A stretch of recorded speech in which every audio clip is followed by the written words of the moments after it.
Assalamualaikum warahmatullahi wabarakatuh. Hai, perkenalkan nama saya Kanita Susobilayani dengan NIM 220602210. Di sini saya ingin memenuhi tugas ujian akhir semester dari mata kuliah Mikroekonomi Islam. Dan di sini saya akan menjelaskan dua materi. Yang pertama, kurva pergerakan harga dari mekanisme pasar, dan yang kedua adalah perbedaan taglis dan tagrir beserta contohnya. Baiklah teman-teman sekalian, yang pertama saya akan menjelaskan materi tentang kurva pergerakan harga dari mekanisme pasar. Teman-teman sekalian sudah bisa lihat di sini ada kurva pergerakan harga dari mekanisme pasar. Di kurva tersebut sudah ada titik U yang dimana demand-nya itu naik dan supply-nya itu juga naik, dan di titik T dimana demand-nya itu tetap naik dan supply-nya tetap. Dan di titik Y demand-nya itu naik dan supply-nya itu turun. Di titik V di mana demand-nya itu tetap dan supply-nya yang naik. Di titik E di mana demand-nya itu tetap dan supply-nya juga tetap. Di titik R di mana demand-nya ini tetap dan supply-nya turun.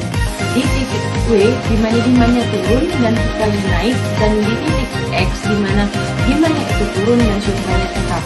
Dan di titik yang terakhir yaitu titik Q, di mana demand-nya ini turun dan supply-nya juga turun. Baiklah, mungkin ini saja yang dapat saya sampaikan dari materi yang pertama, dan di video selanjutnya saya akan menyampaikan materi yang kedua. Materi yang terakhir adalah perbedaan antara tadlis dan tagrir. Tadlis dan tagrir ini termasuk suatu kegagalan pasar loh. Kenapa? Karena tadlis dan tagrir ini pada dasarnya tidak boleh kita lakukan. Tadlis dan tagrir ini juga terbagi menjadi 4, yaitu kualitas, jumlah, harga, dan waktu penerimaan. Agar kalian semua lebih memahami, saya akan memberikan contoh dari kedua itu dan 4 macam tersebut. Sebelum saya lanjut untuk memberikan contoh tadlis dan tagrir kepada kalian semua, saya akan menjelaskan apa itu tadlis dan tagrir terlebih dahulu. Tadlis ini benar-benar diharamkan karena tadlis ini termasuk suatu kecurangan yang dilakukan oleh si penjual, maka dari itu si pembeli ini tidak mengetahui kecurangan tersebut. Sedangkan tagrir yaitu kedua belah pihak ini benar-benar tidak mengetahui harga, jumlah, serta penerimaan dan kualitas yang akan diperjualbelikan itu. Untuk contohnya saya akan jelaskan setelah ini. Baiklah, contoh yang pertama yang akan saya berikan kepada teman-teman yaitu dari tadlis jumlah. Contohnya itu adalah seorang pedagang jeruk. Dia melakukan kecurangan pada saat pembeli ini membeli, dia mengurangi jumlah yang dibeli. Misalnya seharusnya itu 1 kg, dia kurangi berapa ons. Nah, tetapi dia menjualnya harga 1 kilo. Itu kan sebuah kecurangan yang terjadi. Terus kalau dari kualitas, kita ambil dari pedagang jeruk juga. Si pedagang jeruk ini merubah jeruk yang bagus dengan jeruk yang lumayan busuk atau masam buahnya. Terus kalau harga itu biasanya terjadi saat diskon, entah itu di mall, di TikTok Shop, atau di Shopee. Itu yang tertulis itu harganya misalnya 200.000, diskon jadi 150.000. Padahal harganya memang 150.000 bukan 200.000, tapi agar banyak peminatnya ditulislah harga aslinya itu 200.000. Itu kan kecurangan yang terjadi dari si penjual. Lalu kalau contoh secara penerimaan itu, tadlis secara penerimaan itu adalah yaitu seperti kita belanja di Shopee atau di TikTok Shop. Si penjual ini berjanji akan mengirimkannya dalam waktu 3 hari, tapi ternyata sampai barang itu 1 minggu atau lebih, bahkan 2 minggu, 3 minggu. Itu adalah sebuah penipuan atau kecurangan yang dilakukan oleh si penjual. Lalu contoh dari tagrir akan saya jelaskan di video berikutnya. Yang kedua, saya akan memberikan contoh dari tagrir. Yang pertama, tagrir jumlah.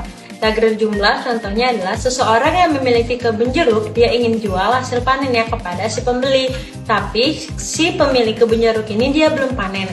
Jadi si pembeli dan si pemilik kebun jeruk ini sama-sama belum tahu berapa jumlah yang akan diterima oleh si pembeli. Lalu yang kedua yaitu tagrir kualitas. Contohnya adalah si pemilik sapi itu ingin menjual anak sapi yang masih di dalam kandungan induknya. Tetapi kan itu belum tahu anak sapi itu sehat atau tidak, cacat atau tidak. Tapi si pembeli sudah menyetujui untuk membeli anak sapi yang masih dalam kandungan itu. Terus yang ketiga yaitu harga. Contohnya itu seseorang ingin membeli laptop, si pembeli ini bertanya berapa harga laptop itu, dan si penjual menjawab jika tidak kredit harganya itu 4 juta. Kalau kredit itu harganya 6 juta. Nah, ketidakpastian dalam tagrir harga ini yaitu tidak tahu harga mana yang ingin dipisahkan pada saat jual beli ini, atau 4 juta atau 6 juta tadi. Karena kalau misalnya si pembeli ini awalnya kredit, jadi dia kan awalnya mencicil sampai 6 juta. Tapi jika di pertengahan kredit itu dia ingin bayar lunas, jadi hitungannya dia membayar 4 juta atau 6 juta, itu ketidakpastiannya. Dan yang terakhir yaitu contoh tagrir serak penerimaan atau waktu penerimaan. Itu contohnya ada seseorang yang menjual mobil, misalnya mobil Xenia, tapi mobil itu sedang hilang. Tapi dia ingin menjual kepada si pembeli. Katanya gini, saya ingin menjual Avanza ini dengan harga 200 juta, tapi mobil ini sedang hilang. Nanti saat mobil ini sudah ditemukan, mobil ini sudah milik kamu. Nah, itu kan ketidakpastian kapan serah terimanya, kapan mobil itu akan ditemukan. Nah, maka dari itu sebenarnya tidak baik untuk dilakukan. Tapi ada beberapa tagrir yang memang diperbolehkan untuk dilakukan. Jadi itu saja yang dapat saya sampaikan dari 2 materi tersebut. Semoga bermanfaat bagi kalian semua. Kalau saya ada salah kata, saya mohon maaf. Pada Allah saya mohon ampun. Wassalamualaikum warahmatullahi wabarakatuh. See you.